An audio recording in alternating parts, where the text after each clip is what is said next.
Hi everyone. Many people have asked about the fact how my home was stolen and why we had to move from Phuket. In June 2010, after a quick trip to the shops, this sign appeared on the gate of my home. It basically says, "House for sale, cheap." It was the first sign that something was wrong.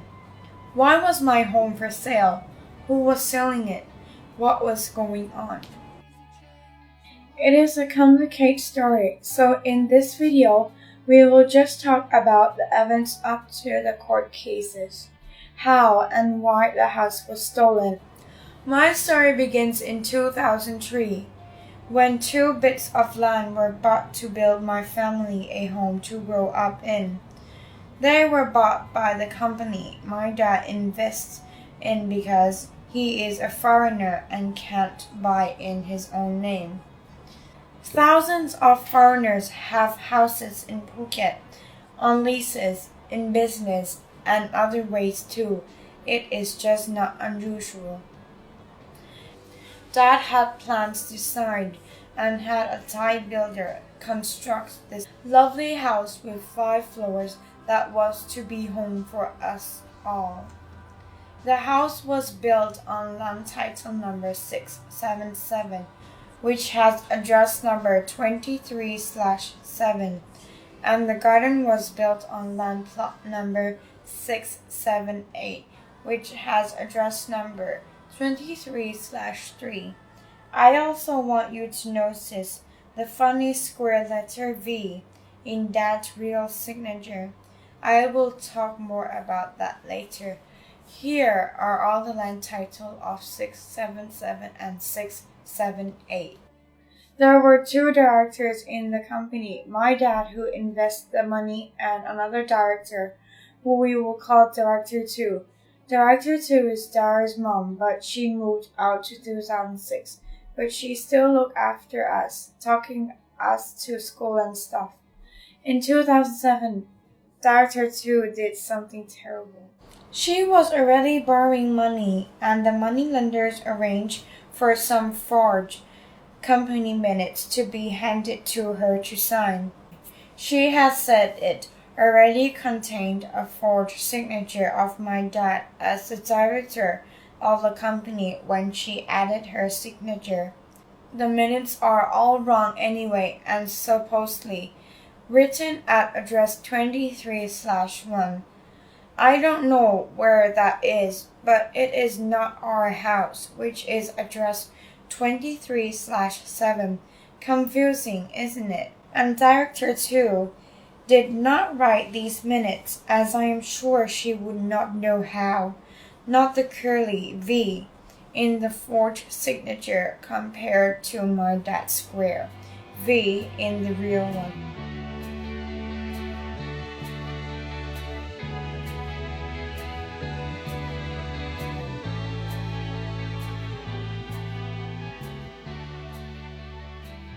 Director 2 opened a small restaurant called Daria. Unknown to my dad, she had borrowed money from some illegal moneylenders to finance the venture. These moneylenders charge illegal rates of interest which are so high that there is no way to pay it back. In 2008, we were living happily in our home. Meanwhile, Director 2 was getting into trouble, and on 17 January, she borrowed another 650,000 baht from a finance company, paying interest of 2.5% per month, which is 30% per year, and 16,250 baht per month. Interest on top of interest from the first loan. It seems silly really, because if you can pay the interest on one loan, you certainly won't be able to pay interest due on even more loans. I know the maximum interest that can be charged on a private loan is 15% per year, but illegal moneylenders don't care. 2.5% per month is 30% per year. 2009 came along. I suppose you guys will not be surprised to understand the restaurant. No, those shops, I suppose, would be a better description. We're not making money. With the moneylenders greedy for their interest, director too could not cope. So with the hope left, sold the land title 678, the one with the garden, remember, to 3 moneylenders. I can't say too much here because I don't want to break the law, so I will just call them moneylenders. Dad had all the original land title in his safe at home and knew nothing about the cheating and fraud that was going on behind his back. Now, here's the interesting thing. Here on the left is the purchase contract from the land office on 3rd February 2009, where the garden land is sold to the 3 buyers or moneylenders for 6.5 million baht. We know they are moneylenders because they buy the right of redemption, and that is how moneylenders work. The address on the document says 23/7, but it is really 23/3. If you look at the purchase contract on the right, you will see it is the land of title 677, which has the house on it and does have the address 33/7. Well, you can't sell the same house twice, can you? And the bank granted a mortgage on this one, which leads us on this twisted tale to 2010. On 27 May 2010, Director 2 is now in such a hopeless position with the moneylenders and unable to pay the huge interest demanded. Afraid and scared, she gives up and runs away to Laos, taking Dara, the son of Mr. White, and a Thai national, with her as well as her ladyboy husband and her sister. The reason she has now admitted as to divert that attention from all the fraud. But before she ran away, on the very same day, she sold the house again along with the land plot 677 at 23/7 to an unemployed person with a blacklist credit history for 2.5 million baht. Now this had to have been previously arranged because a Thai bank was generous to lend this buyer over 10 million baht on the very same day. A buyer with a black credit history and several outstanding court cases against her. We now know Dara's mom was extorted because she was told would get 2.5 million for a land plot 677. She was already planning to run away after she did the sale. She signed the transfer paper and then was told to collect the money outside the land office. When she went outside, she was bumped into a car by a lawyer and 2 other women. She was driven off and in the fear of her life, believing that she was going to be killed. She was taken to a condo and given 500,000 baht in a take it or die deal. Obviously, she took the money. So I am wondering who really owns the house. The company it was defrauded from, who is the real owner? The people who thought they bought a house but actually bought a garden, or the bank who gave the mortgage on the house to have blacklist women with no income. I suppose the bank would check the most carefully. Well, wouldn't you think? In fact, the bank even increased the mortgage when she did not make the payments. Why?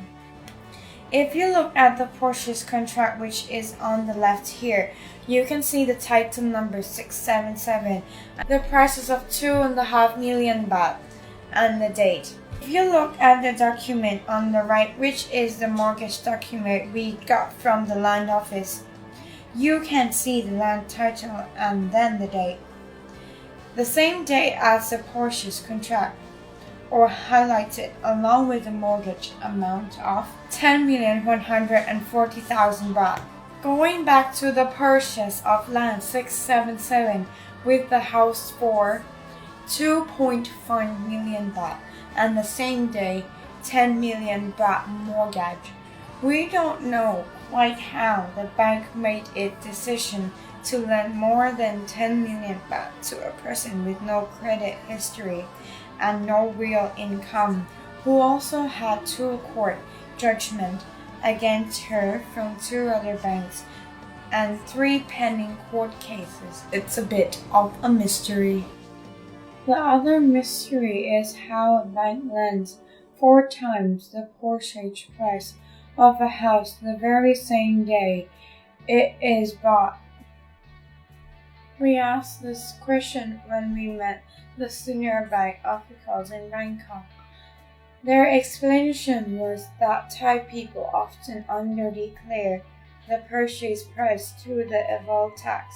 The explanation is also ministries as tax evasion is a crime and hurts talent. In fact, it is tantamount to an act of treason. I want to know, how does the land office allow this? Never mind the bank. How can no one say anything and let this happen? It looks super suspicious to me. And then there is the issue of tax not paid. Surely the land office and the bank cannot be condemning avoidance of paying tax, can they? Everything should be straight and proper. There is too much cheating and too much corruption. Why is there even this sale with right of redemption law that lets moneylenders put a property in their own name and then ensure it cannot be bought back because of this illegal interest rates charge along with transfer tax and everything? There is already a law to help a lender of register a charge on the property at the land office to secure along with a legal interest payable. The fact is, moneylenders are allowed to avoid the law by using the sale with right of redemption method with hides the huge interest and other charge added to stop the borrower getting their property back.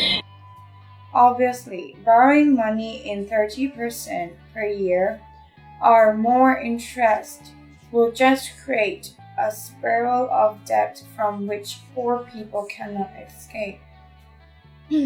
Well, I don't think it's right, do you?